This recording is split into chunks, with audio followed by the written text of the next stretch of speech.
माझा मित्र आजही माझाच आहे. कधी काळी आम्हाला एकमेकांपासून एक क्षणही दूर राहायचं नव्हतं, पण आज मात्र एक अबोल गाठ पडली. खूप काही होतं मनात, पण ओठांवर आलं नाही.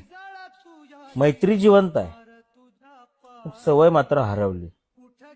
कोण चुकलं, तू की मी? दोघांनी अबोला धरला.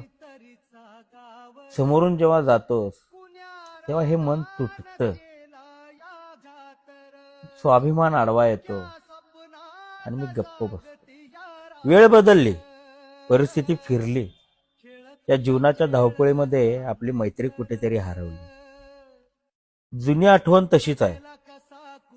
आजही आपल्यात झालेल्या गप्पा मनात माझ्या तशीच आहे, कारण माझा मित्र माझाच आहे. दूर असलास